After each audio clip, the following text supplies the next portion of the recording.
Основы современного христианства заложил Павел из Тарса. Еврейское имя Села в принятой транскрипции Саул. Села из Тарса, он же апостол Павел, был учеником основателя фарисейской школы Гамлиэля и сам был фарисеем.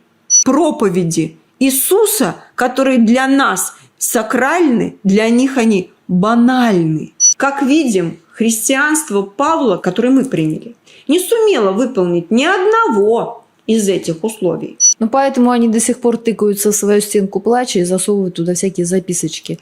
Христос говорит, сыны Бога никому не обязаны платить налоги. А мы с вами почему-то сегодня обязаны платить налоги.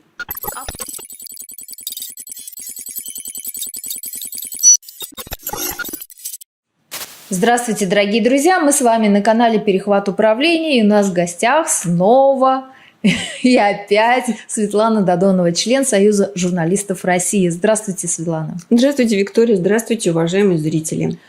Так как прошлый ролик «Морок во Христе» возбудил нечисть, можно так сказать. Да. Если, друзья, вы смотрели фильм «Ви», это вот примерно то же самое было, ну, по крайней мере, по комментариям. Поэтому мы продолжаем эту тему. Ну, для чего мы это делаем? Мы это делаем для того, чтобы, если мы знаем методику нападения на нас, то мы тогда сможем противодействовать этому. И сегодня нас этому научит Светлана. Вам слово. Ой, спасибо, Виктория, спасибо большое. Но прежде чем начать или продолжить нашу основную тему, я, конечно, хотела бы отреагировать, потому что я была в шоке от комментариев. Хотя наша тема следующая, эта тема будет называться «Программа жертвы беспамятства и страдания на русский и весь славянский народ, и какова в этом роль апостола Павла». Я хочу сначала отреагировать на прекрасные комментарии, которые меня поверг в умиление. Я его зачитаю. Пожалуйста, выживите, дорогие русские, написали. Без вас конец и всем другим народам нашей Родины. Бог в помощь. Спасибо вам большое, наш дорогой слушатель, который понимает, что это реально так и будет, что если не будет русских людей как цементирующей нации в нашей стране, то все беды переложатся, соответственно, на другие национальности. Поэтому мы здесь не преследуем каких-то шовинистских, русских моментов и националистических. Так вот, ролик. Хорошо, что он был снят не мной, чтобы меня не обвинили в предвзятости. Этот храм очень странный. Вовсе не похож на православное сооружение и вызывает массу вопросов. Во-первых, он черный. Какой-то храм сатаны, судя по внешнему виду. И на стенах храма изображен откровенный образ сатаны – козел с копытами. Также это изображение очень напоминает древнего бога Баала, который всегда требовал себе жертвоприношений и особенно сожженных заживо детей. От его имени произошло слово «каббала». Это иудейская магия. Нам, конечно, объясняют, что на стенах храма православные образы. Но глаза-то у нас есть. На дверях храма изображен оккультный символ – черное солнце. Черное солнце было изображено на полу в замке Гитлера, Вевельсбург, в котором находилась оккультная гитлеровская организация СС. Потому что фашисты поклонялись именно черному солнцу. Георгий Победоносец на стене храма. Но здесь он не побеждает змея, а наоборот, змей сжирает его. И змей – искуситель, тоже образ сатаны. И главное, этот якобы православный храм строился по законам нумерологии и иудейской каббалы. Он полон еврейских символов. Например, подсвечники в храме сделаны в виде главного еврейского символа – миноры. А весь музейный комплекс «Дорога памяти» выстроен в виде каббалистического древа жизни. Диаграмма древа жизни представляет из себя 10 кругов – сферот, выстроенных в 3 колонки, столпа, и соединенных 22 путями. Они соответствуют 22 буквам древнееврейского алфавита. Каббалисты трактуют древо жизни как полномасштабную модель реальности и используют его как карту современного мира. Самая верхняя сферота, древо жизни, кетер, символизирует Бога, либо место, куда должен прийти Бог. В этом месте в храмовом комплексе расположена очень странная скульптура – скорбящая мать. Статуя вовсе не похожа на скорбящую мать. Она выполнена в символическом изображении женского полового органа, как в мультфильме про козла Эпидгот 2, откуда рождается Антихрист, выходя из бездны. То есть для рождения Антихриста там и подготовлено символическое место. Существует предсказание о последних временах, принадлежащие Лаврентию Черниговскому. Есть в них одно интересное место. Незадолго до воцарения Антихриста и закрытые храмы будут ремонтировать, оборудовать не только снаружи, но и внутри. Будут золотить купола как храмов, так и колоколен. А когда закончат главный, то наступит время воцарения Антихриста. Слово «главный» обычно не бывает в названии храмов. А в этом храме оно есть. Главный храм Вооруженных сил Российской Федерации. Храм был заложен 19 сентября 2018 года патриархом Кириллом, президентом Путиным и министром обороны Шойгу. Точно в этот день отмечался важный еврейский праздник Йом-Кипур – Судный день. В этот день Бог оценивает поступки евреев и выносит им приговор на следующий год. Поэтому накануне Йом-Кипура проводится обряд искупления грехов, а точнее сброс своих грехов на жертвенного петуха. Во время обряда произносят такие слова: «Это мой обмен, это моя замена, это мое искупление. Этот петух приносится в жертву, а я продолжу долгую добрую жизнь в миру». На какую жертву в данном случае сбросили все грехи? По-видимому, на русский народ. Музей «Дорога памяти», посвященный Великой Отечественной войне, показывает все 1418 дней войны. По всей дороге памяти на стенах расположены фотографии и имена солдат, воевавших в Великой Отечественной войне. 33 миллиона солдат. Весь музейный комплекс целиком расположен внутри еврейского древа жизни. Посетители музея ходят по нему, огибая дерево и его сфероты. Таким образом, весь русский дух воинов-победителей ритуально помещен внутрь еврейского древа жизни. Но и это еще не все. Внутри храмового комплекса по кругу расположены гильзы с землей из братских могил павших воинов. Могильную землю собрали по всему миру. Вот что писали об этом в газетах в 2020 году. Предполагается привезти землю из более чем 40 стран, в том числе из самых дальних уголков мира, где оставили свой след наши герои. А в нашей стране собрали землю более чем с 15 тысяч захоронений. За красивыми объяснениями скрывается магия. Подбросить могильной земли ненавистному человеку – это самый известный прием деревенского колдовства и порчи насмерть.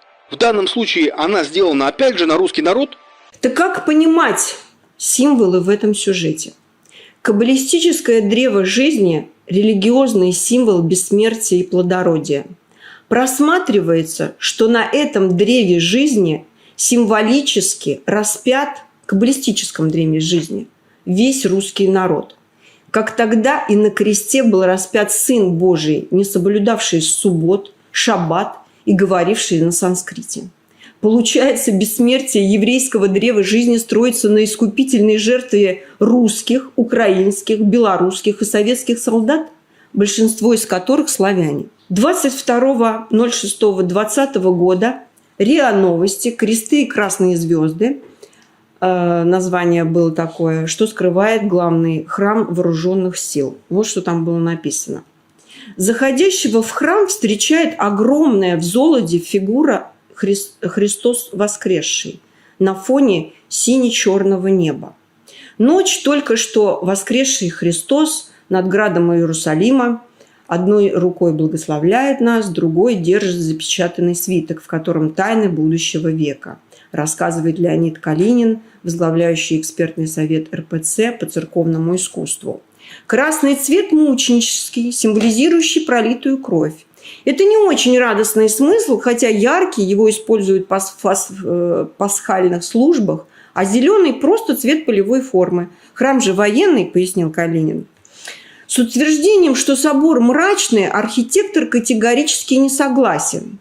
Ведь его цвет не просто зеленый, но с золотом и бронзой. Ну, пардон. Зеленый цвет с золотом и бронзой – это цвет рептилии.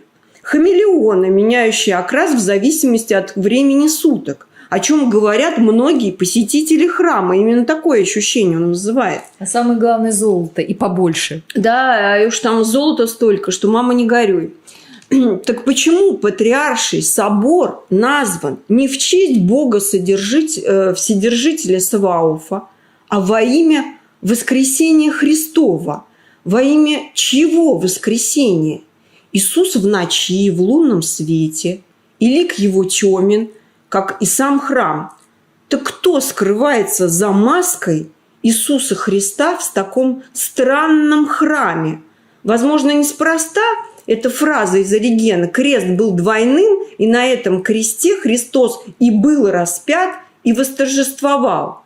Такой странный храм в честь воскрешения восторжествовавшего Христа. Непонятно остается, почему патриарх до сих пор не знает имя нашего Бога, или у нас его тщательно изымают, это имя Бога. При этом на храме нанесены защитные знаки, о которых, как я теперь понимаю, знают только посвященные. Но нам о них не говорят. Вот об этом, кстати, мы подробнее расскажем в следующем ролике о кресте. И еще очень интересный факт. Главный собор Министерства обороны в Кубинке был освящен 14 июня 2020 года.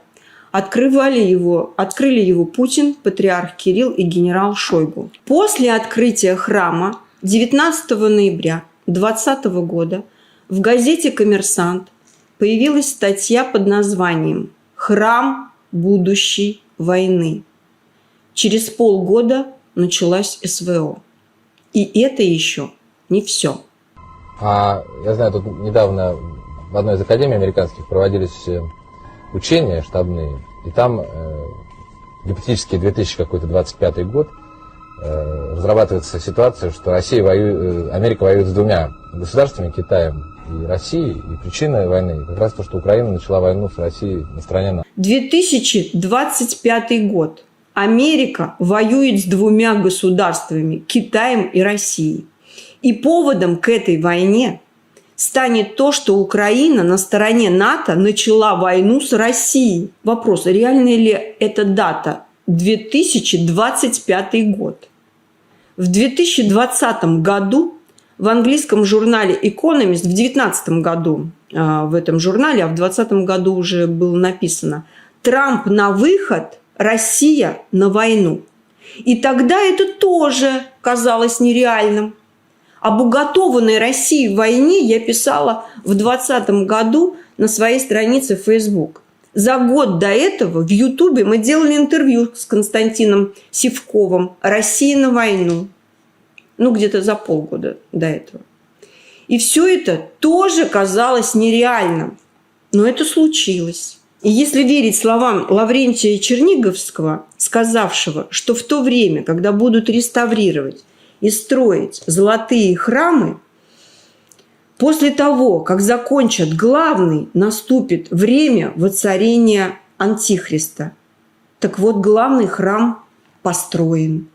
Построен главный жертвенник внутри каббалистического дерева жизни. Честно говоря, опять-таки отступлю. Я была в Суздале на днях в Дмитровском соборе XII века, специально туда зашла. Так вот, там идет трансляция. Сейчас экскурсии идут в онлайн-режиме, в таком, там наговаривают. Так вот, такая фраза, которая меня просто повергла в шок. Центральным местом храма, говорят там, является алтарь, символизирующий жертвенник. Я никогда не знала, что у нас алтарь, оказывается, символизирует жертвенник, понимаете? Вот в данном случае жертвенник в каббалистическом дереве жизни построен. Так нужен ли нам такой помпезный главный храм вооруженных сил Российской Федерации внутри каббалистического дерева жизни? Или он должен быть разрушен? Нужны ли нам миллионы славянских жертв? Или нам срочно нужно мириться с братьями нашими на Украине и как можно скорее прекращать все военные действия? Как можно скорее. У нас очень мало времени. Тем более цели этой войны сегодня все более очевидно. Деяния этой троицы, которая храм, как говорится, закладывала Путин, Кирилл и Шойгу, тоже нам уже понятны. Страны уже фактически нет. И я, кстати говоря, согласна в данном случае со всеми прогнозами Леонида Ивашова. Они у нас ее забрали. Забрали наши райские кущи, а осталось забрать еще и наши жизни. Так вот, мои вопросы к РПЦ и тем, кто пребывает в невежестве, беспамятстве, ненависти и кто называл меня сатанисткой и аферисткой. Что означает этот храм на русской земле и сатанинские символы в нем?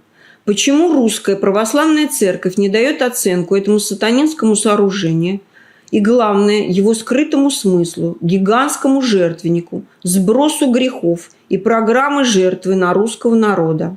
33 миллиона павших русских солдат внутри еврейского древа жизни с подброшенной землей. Я даже не знаю, как это С могил. С могильной, да.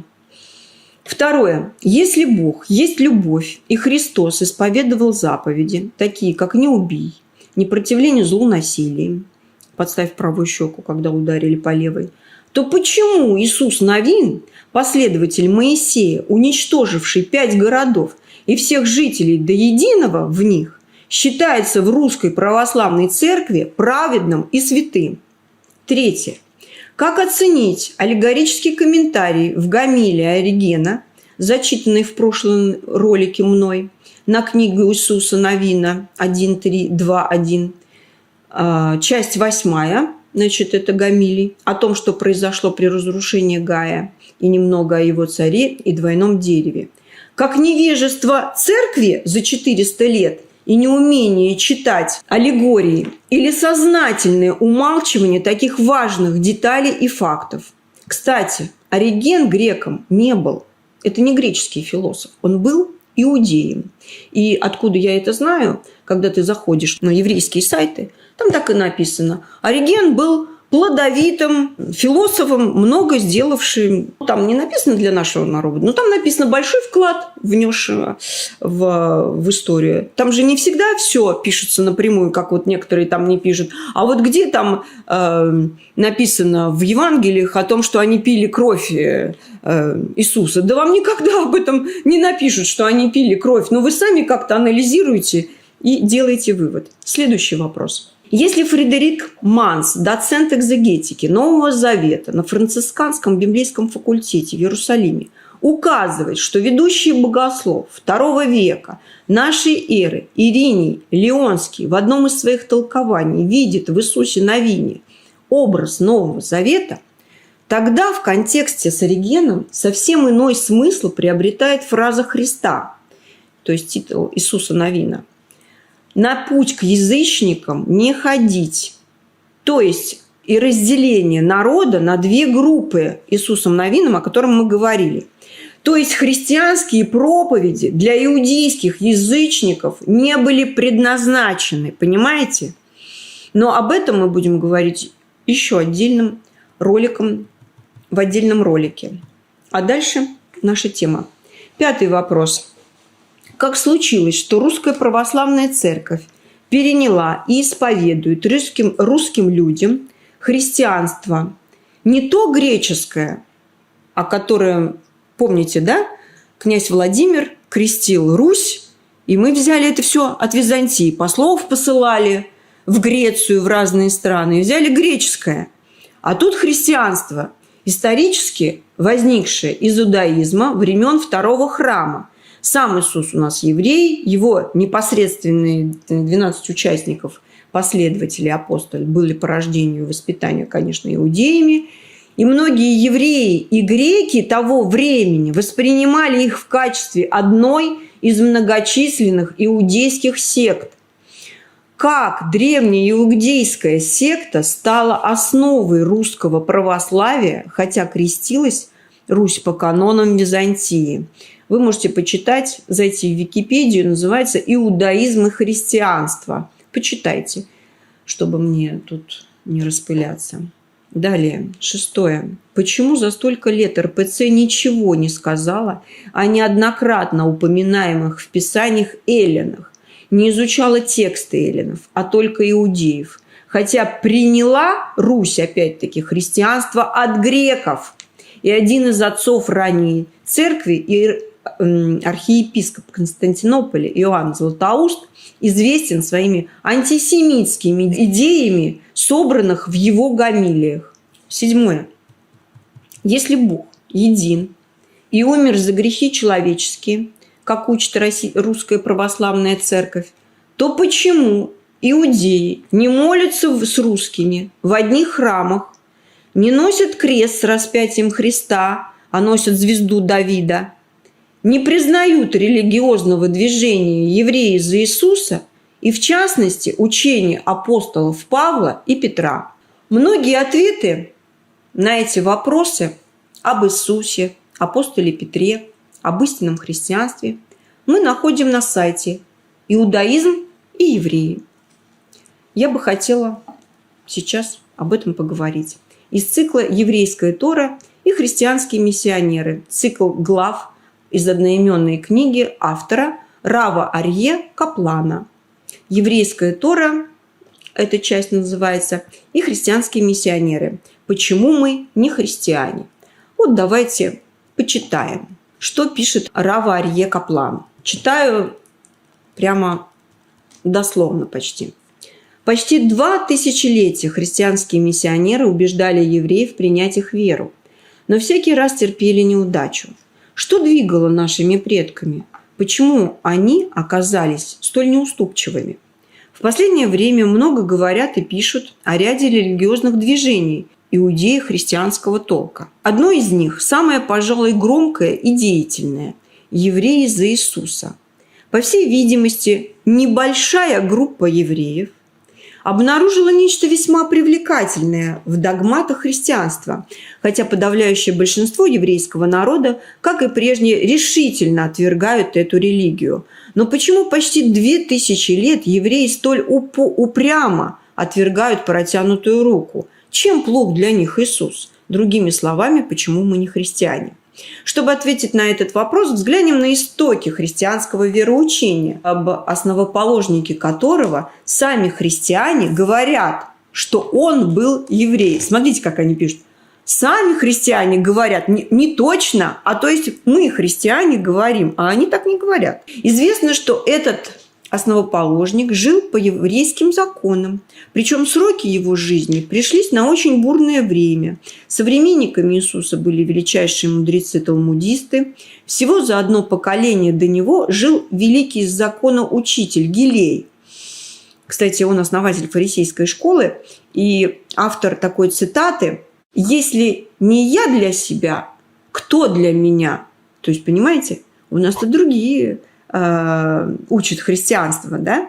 У нас там подставь левую щеку и все такое прочее. А здесь, если не я для себя, кто для меня? Там по-другому все учатся. А поколение спустя раби Акива. Правда, в наших национальных источниках очень мало сообщается о частной жизни Иисуса, пишет Каплан. Почти все имеющие сведения восходят к Евангелиям Нового Завета, написанным деятелями ранней христианской церкви для своей паствы. Но главная цель Евангелий состояла в утверждении и распространении доктрины новой христианской религии. Вот почему так трудно отделить подлинного исторического Иисуса от того мифического Христа, помазанника, в кавычках, это он пишет, не я, которого придумала ранняя христианская теология для своих идеологических целей. Вот так вот. Нам даются тут прямые намеки о мифах о Иисусе, о 2 Иисусах. И главное, тут мы по Иисусу плачем, а для них он ничто. Понимаете, миф. Они его даже не знают почти. У них свой Иисус. Так вот дальше Каплан, продолжая. Уже сразу после смерти Иисуса его последователи внесли кардинальные изменения в своем учении. Основы современного христианства заложил Павел из Тарса. Еврейское имя Села в принятой транскрипции Саул. Нормально, да? Бывший ученик великого еврейского мудреца Раббана Гамлиэля. Я вообще-то всегда думала, что апостол Павел и Петр, как нам всегда говорили, Павел – это римлянин, а Петр – это у нас бедный иудей. понимаете? Вот так вот, равноапостольные Павел и Петр. А тут, оказывается, у нас и Павел не римлянин, понимаете? А он тоже, оказывается, у него имя-то Села. Ну так ладно, свою карьеру, пишет Каплан, этот Села, римский гражданин, начал активной борьбой против ранних христиан. Кстати, он ее и продолжил, только в другом качестве, уже переодевшись христианской овечкой. Но это дальше будет понятно. Затем, в кавычках, пережив озарение, это цитата Каплана, на пути в Дамаск перешел в христианство и вскоре стал одним из его лидеров. Обращенный Павел никогда не встречался с Иисусом, но это мы знаем, но утверждал, что разговаривал с его духом. И именно при Павле христианство впервые провозгласили свои важнейшие догматы, которые с тех пор практически не менялись. Наставления Павла записаны в так называемых посланиях, которые составляют вторую часть Нового Завета. Павел сформулировал следующие главные постулаты христианской веры. Первое. Иисус был Мессией, по-гречески Христом, помазанником. Это опять он пишет, не я. Его пришествие предсказывалось библейскими пророками. Он является также сыном Бога, как и сын, обладает практически теми же качествами, что и отец. Второе. Человек плох и грешен по своей природе. Все человечество было проклято из-за первородного греха Адама. Это вот Павел нам такое говорит. Единственное, что может спасти от полного проклятия ада, это вера в Христа. Третье. Вначале евреи были избранным народом, но потом Бог отверг их за отказ принять его сына Иисуса. Само имя Израиль, дарованное Богом своего народу, принадлежит отныне не евреям, а тем, кто верит в Иисуса Мессию. Только они достойны его любви и защиты, все остальные обречены гореть в гиене огненной. И четвертое. С приходом Христа остался лишь один закон. Это обязанность любить. Люди должны брать пример с Иисуса, подражать его жертвенности, смирению, долголетию. Но это все, что у нас есть в христианстве, в надежде на то, что Бог проявит милосердие по отношению к ним. Уже дальше, что пишет Каплан. Уже из одного перечисления этих 4 догматов понятно, от чего евреи не принимают христианское вероучение. Попытаемся привести возражения на них со стороны евреев. Иисус не мог быть Мессией. Библейские пророки, на самом деле предсказывавшие, что Мессия придет, в то же время обещали, что после его прихода наступит эпоха всеобщего мира и любви. Но этого до сих пор не произошло. Кроме того, всякие разговоры о том, что Мессия – Сын Божий, для евреев абсолютно неприемлемы. Согласно тем же библейским пророчествам, Спаситель, если уж принято применять это слово, говорит он, будет лишь выдающимся руководителем, учителем, но не более того. Далее, второе. Хотя первородный грех действительно существует, Тора учит, что человек может преодолеть его. Грех давлеет над человеком, как непреодолимый рог. Да, человек грешен, но именно для нашего исправления, для их и совершенства, мы получили от Бога Тору. Абсурдно утверждать, будто дарованный Богом закон невозможно или очень трудно исполнить. Более того, нам неизвестен ни один еврейский источник, где говорилось бы о возможности спастись даже от проклятия с помощью одной веры. Третье. Невозможно себе представить, будто Бог решил однажды отвергнуть еврейский народ. В Торе однозначно и многократно говорится о вечности нашего союза с Ним. Всевышний не человек, чтобы отменять свои обещания. Четвертое. Тора дана людям на вечные времена, поэтому ее нельзя заменить на какой-то новый договор или закон. Это он имеет в виду Новый Завет. Понятно? Они ничего не отменяют. Ну, поэтому они до сих пор тыкаются в свою стенку плача и засовывают туда всякие записочки. Да-да-да, это для нас Новый Завет, а у них Тора, и все. Одной любви явно недостаточно, надо уметь выражать ее, как раз этому учит Тора. Далее, самое интересное, почему мы верим именно в эти идеи, а не в христианские постулаты Павла и его последователей? Дело в том, что Иисус никак не проявил себя в роли Мессии. которого ожидают евреи. Пророчество о мессианской эпохе предсказывает, что в будущем людей ожидает счастливая жизнь в бесконфликтном мире, при полном торжестве любви и универсальной истине. Как видим, христианство Павла, которое мы приняли, не сумело выполнить ни одного из этих условий.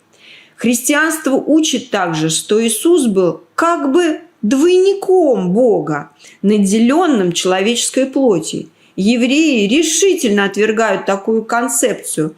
Тот, кто утверждает, будто Бог принимает облик человека, тем самым принижает его величие, подрывает веру в его единство и абсолютное всесилие. То есть, понимаете, вот опять о храме. Почему храм во имя воскресения Христова, а не во имя Бога нашего Вседержителя? Да? Непонятно. Говорить о Бога-человеке значит быть идолопоклонником. То есть мы с вами идолопоклонники, понимаете, с их точки зрения. Евреи расходятся с христианами не только в вопросе веры. У нас разные взгляды и на роль человека в этом мире. Вот это очень важно. Христианство не верит пользы в действиях человека, в его стремлении к совершенству. Единственное, что может спасти его, говорят они, это состояние предельного разочарования материальной жизнью, носительницей греховности, а также полная зависимость от Бога. Евреи же убеждены, что человек может приблизиться к Богу, выполняя его заповеди и подчиняясь его воле, но при этом оставаясь тем, у кого есть свобода выбора. Таким образом, у христианства и иудаизма совершенно разные по существу противоположные концепции человека. Иудаизм утверждает, что человек создан по образу и подобию Бога, потому он может легко найти божественные качества в самом себе и в окружающих его людях. Выполняя заповеди, мы тем самым, как бы даем разогреться в нас в Божьей искре. Еврей стремится не упустить эту возможность. В то же время исходный постулат христианства пытается убедить нас в изначальной греховности и ущербности человека. Оставаясь наедине с собой, человек обречен на полное проклятие. Его натура тянется к злу, поэтому он должен что-то предпринять для собственного спасения. И вот тут я сразу вспоминаю навязываемый нам оплот христианства Достоевского. Получается так, что мы живем в параллельных мирах. И я помню, что вы нам расследовали и говорили, что Библию нам подменили. То есть 3 иудеи подписали. И вот то, что вы сейчас прочли, это, в принципе, как раз это навязанное нам иудейское христианство, так можно сказать. Оно не только навязанное, то, что подменили, это уже позже подменили. А мы сейчас говорим и исследуем Оригена, да, который говорил нам, помните, те, кто бегут впереди с Иисусом, как бы бегут с Иисусом, когда он разделил 2 народа на 2 части. Вот здесь Каплан в данном случае говорит о том, что они не принимают тех христианских заветов, которые пришел иудей Павел и принес нам.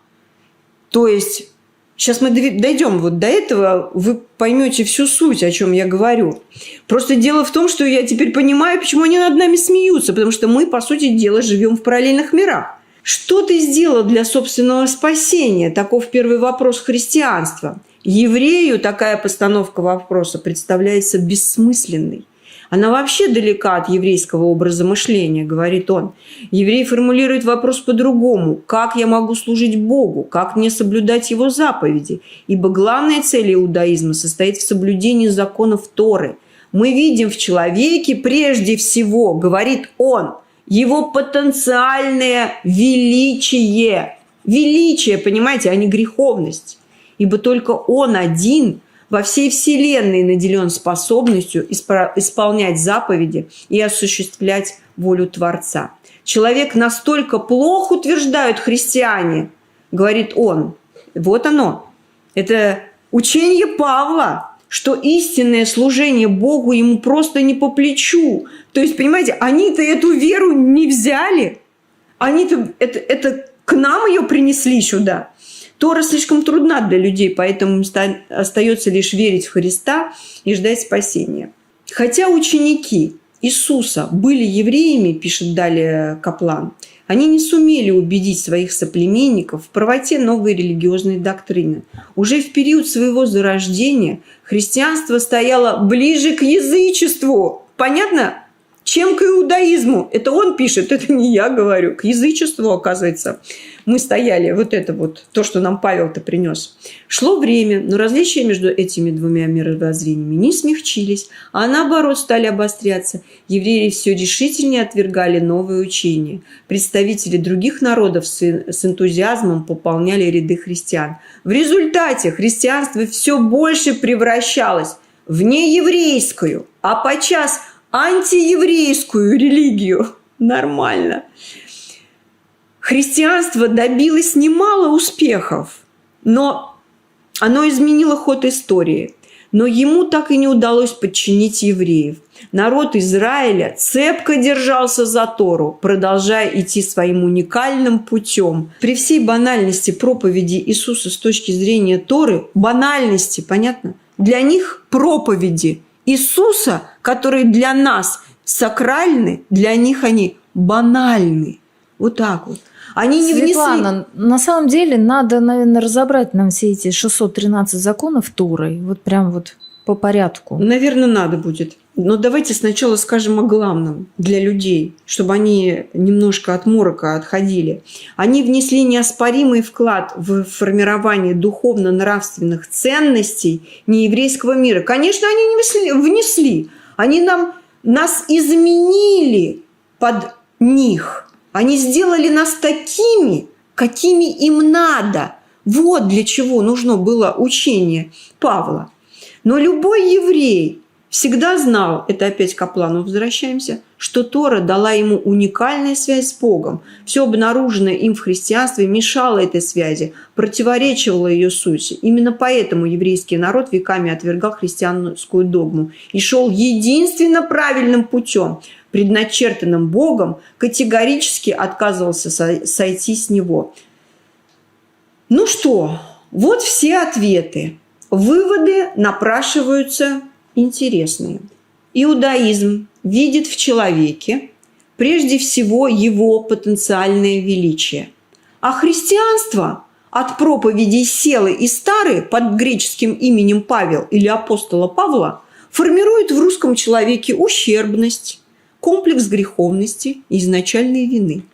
Таким образом, программа жертвы заключается не только в перекладывании грехов на род посредством ритуальных языческих обрядов, которые мы увидели в фильме про главный храм евреев, но и самим учением постулатов христианства изначальной религии для евреев, который заложил Села, Павел и Тарса. Таким образом, описание Оригена о разделении народа Иисусом Навином на две части являются не древней еврейской сказкой, а реальной, актуальной на сегодня методикой ведения захватнических войн и закабаления народов, проводимых в долгую. Гамилия, еще раз, Ориген. Пришедший Иисус, выступив против Гая, разделил народ на две части, одну из которых поставил спереди, другую сзади, чтобы она могла напасть на врага неожиданно. Те, которые поставлены впереди и, как кажется, бегут с Иисусом, это апостолы Павел и Петр. Они делают русского человека ущербным, лишая его свободы воли, формируя его сознание на синдром или комплекс жертвы и страдания. Ведь с жертвой комфортнее. Она толерантна, уступчива, не агрессивна. Ее сердце размягчено и открыто. Поэтому можно заходить в ее дом и делать в нем все, что хочешь. Пусти, говорят, свинью за стол. Она и ноги на стол. А что, разве у нас не так? Не так сейчас? Разве не это мы это наблюдаем? И это. Более того, Раф Арье Каплан приоткрывает нам тайну, что заложивший основы современного христианства Села из Тарса, он же апостол Павел, был учеником основателя фарисейской школы Гамлиэля и сам был фарисеем. Согласно 24 главе книги «Деяний», на суде над апостолом Павлом сам Павел объявляет себя фарисеем, Деяния 23:6. При этом именуется первосвященником, иудейскими старшинами, представителем назарейской ереси, Деяния 24:5. Опять возвращаемся к Оригену. Ты спросишь меня, каким образом люди, находящиеся спереди, изображают бегство?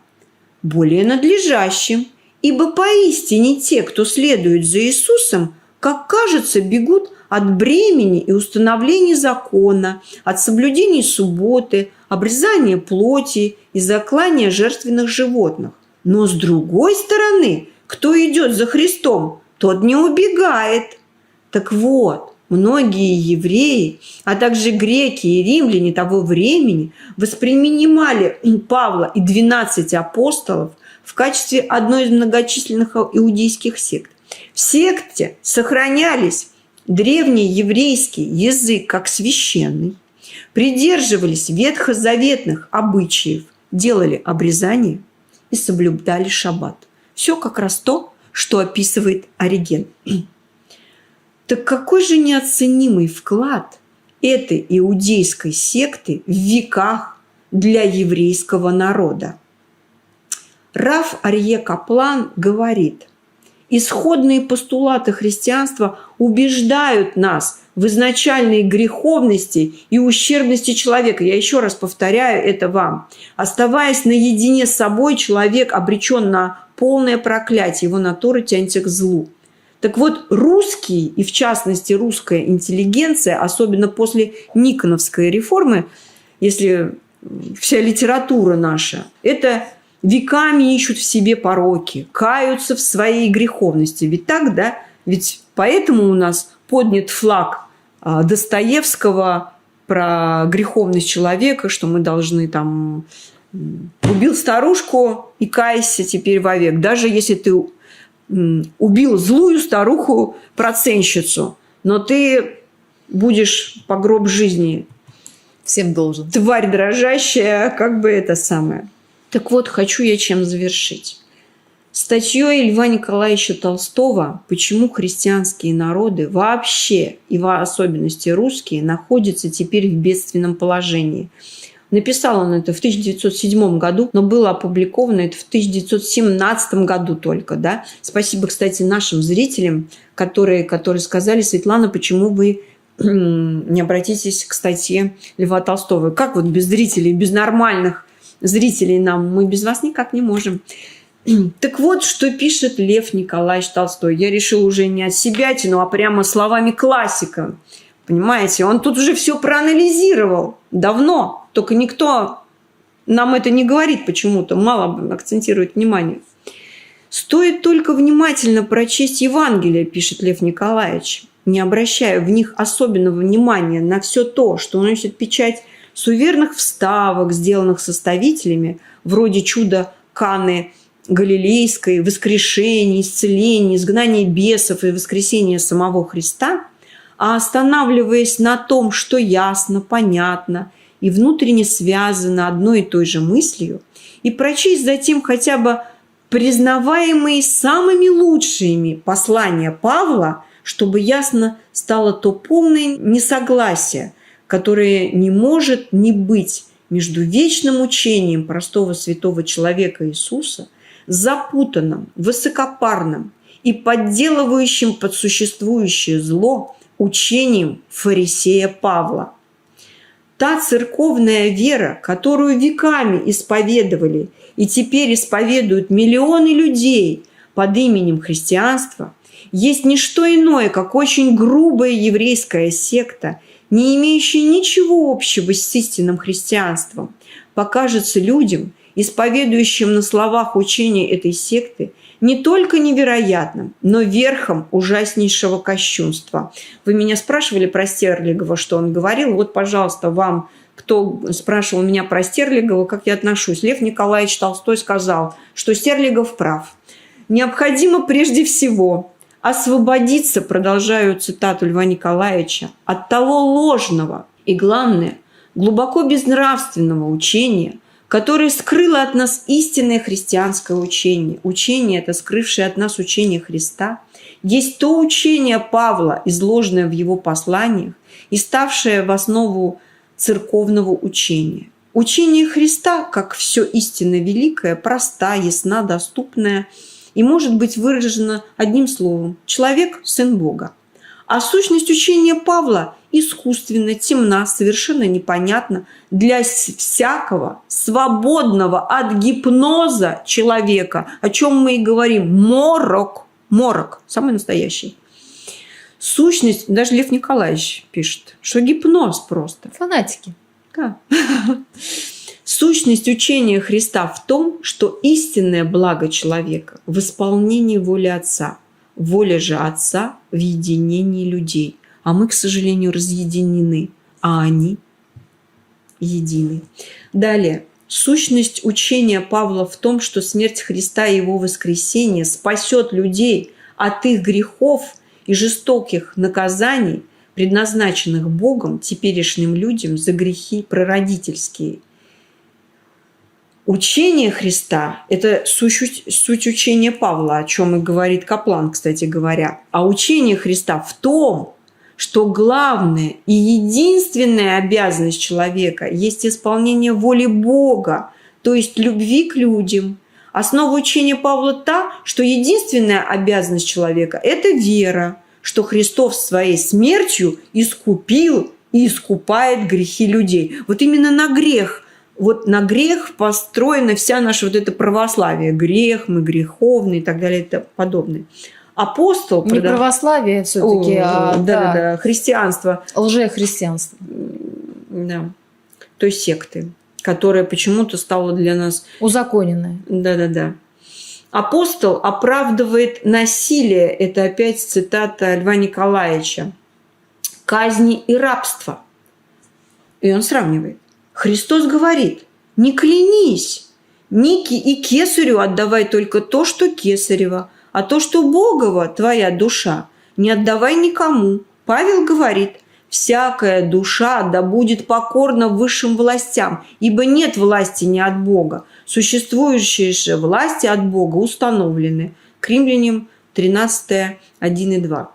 Далее говорит Лев Николаевич. Христос говорит, взявшие меч от меча погибнут. Павел говорит, начальник есть Божий слуга, тебе на добро. Если же делаешь зло, бойся, ибо он неправильно носит меч. Он слуга Божий, отмститель в наказании делающему зло. Нормально? Римляне 13, 4. Христос говорит, сыны Бога никому не обязаны платить налоги. А мы с вами почему-то сегодня обязаны платить налоги.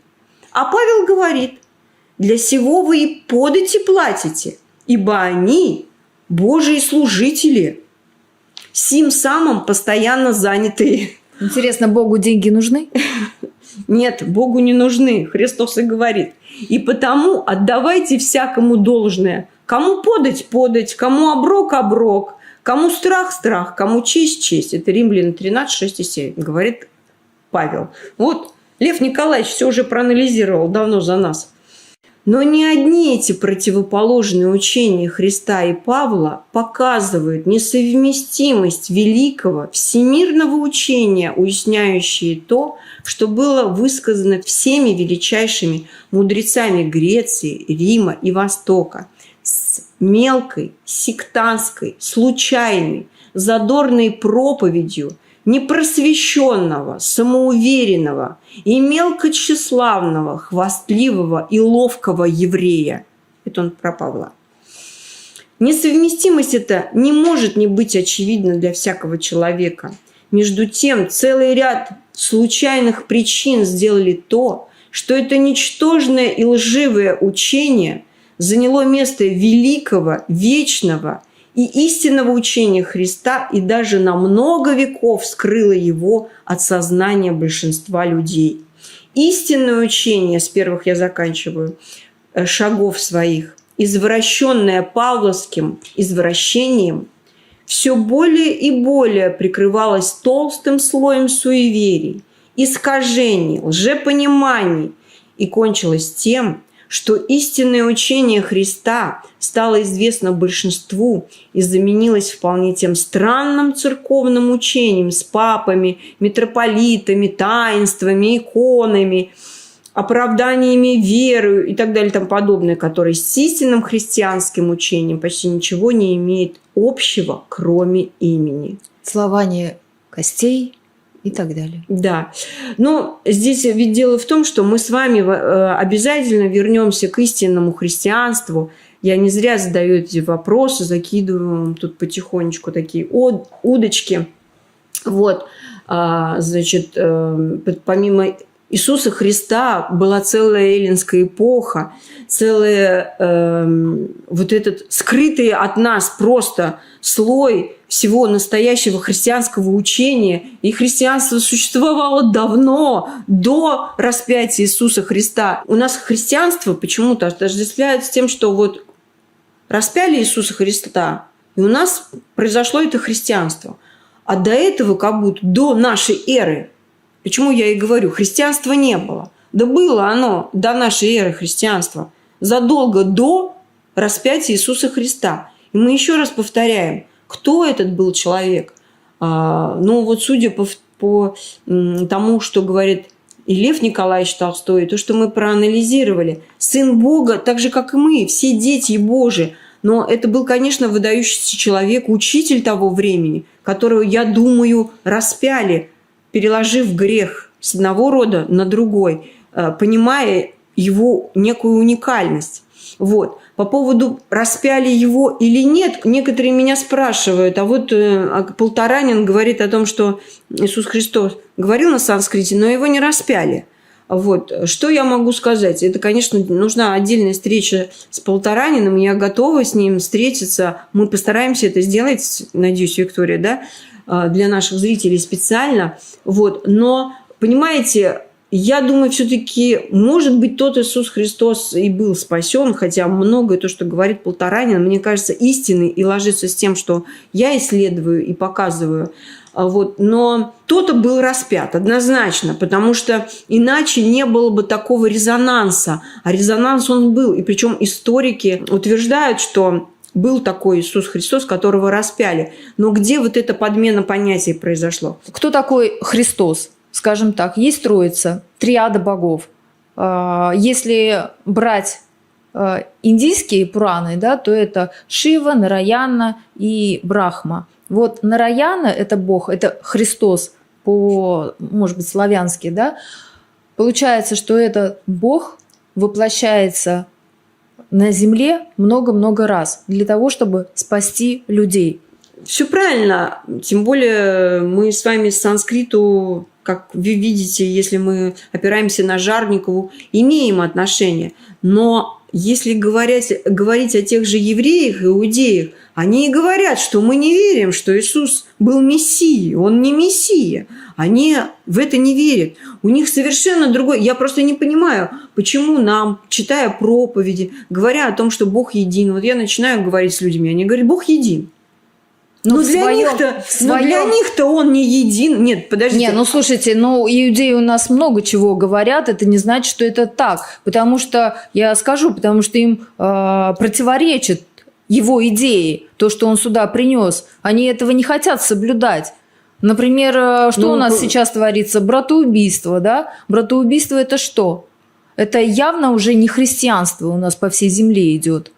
Раз у нас идет война и убийство. То есть как легко отделить благое дело или неблагое, христианство или не христианство? Когда христианство, нам христиане кричат в комментариях убить, распять и так далее, это христианство? Нет, они анафеменно сразу, даже не посмотрев ролик, сразу анафеме, предать анафеме, не глядя даже в ролик. Это сатанисты. Вот это было, конечно, для меня полным шоком. Люди даже еще ролик не посмотрели, непонятно о чем речь, и уже сразу все анафема, сатанистка и так далее. Вот это, конечно, повергает в шок. Так вот, я хотела сказать, что помимо Льва Николаевича Толстого, известные сторонники идеи о том, что современное христианство есть паулианство, ну а тут уже нам даже сомневаться не приходится, это был Ницше, Рассел, Бадью, Жижек. Ницше в «Антихристе» считал Павла подлинным основателем христианства, распявшего Спасителя на своем кресте. Ну, все правильно, в принципе. Фарисей, который распял на кресте, а потом понес в массы христианство в массы. По сути дела, слова Ницше подтверждает и цитата из Оригена «Гамилии», где он пишет: «Убедишься ли ты, если я приведу свидетельство апостола Павла, тогда послушай, что он сам говорит. Истребив учением все бывшее о нас рукописное». Вот это тоже был, понимаете, это тоже была часть задуманного плана – истребить учением все бывшее о них рукописное. То есть он, тем самым призывая учение, как бы сказал, что мы стремимся быть хорошими, стремимся от этого язычества уйти, от иудаизма-то, которое было против нас. Он взял его от среды и пригвоздил к кресту, отняв силы у начальств и властей, властно подверг их позору, восторжествовав над ними на древе креста. Ориген Гамилия, еще раз, а те, кто находился позади, собранные из язычников, которые приходят неожиданно, ибо кто ожидал, что язычники будут спасены и наносят сильный удар противнику. Таким образом, два народа вместе поражают и побеждают находящихся в середине. Вот об этом второй части мы поговорим в других роликах. Не буду сегодня подробно на этом останавливаться. Призываю только вас отказаться от программы жертвы, греховности, беспамятства и страдания. Очнуться от морока. Думайте, у нас мало времени. Не работайте на эгрегор тех, кто хочет нас уничтожить. Нам нужно вернуть наше истинное христианство, истинную веру. Нужно вернуть русскому человеку его потенциальное величие, величие русского духа, которое у нас отняли, и свободу волю. Только так мы сохранимся. Для меня не существует Путин, Обама и прочие все эти лидеры так называемые. Это просто зависит от системы сил в мире. Но эту систему сил определяем мы, народ Израиля, а не Обама и не Путин. То есть они для вас сила? Они для меня исполнители того, что мы закажем. Ангелы? Только лишь. И не более того. Весь мир исполняет то, что мы заказываем. Мы это кто? Мы народ Израиля. Хорошо, если мы объединяемся, мы заказываем хороший танец. Если мы не объединяемся между собой, то, к сожалению, танец плохой. Но все равно и в том, и в другом случае только мы заказываем. Свобода воли существует только у нас. На самом деле, чтобы копнуть еще глубже, то надо узнать, кто такие иудеи и откуда они пошли. Вот я так немножечко посмотрела эту информацию и поняла, что это ханаанское племя такое было, которое поклонялось богу Молоху, которое поклонялось богу Молоху, а Молох у нас это жертвоприношение именно детей. Да. Хотя на картинке он так интересно изображен, он настолько нежно держит этого ребенка, но тоже здесь очень много вопросов к этому. Друзья, и напоследок, вера бывает слепа, поэтому мы все-таки вас призываем к знаниям. Именно знания нас спасут. Спасибо. С нами была Светлана Додонова. До свидания. Спасибо, до свидания, до новых встреч.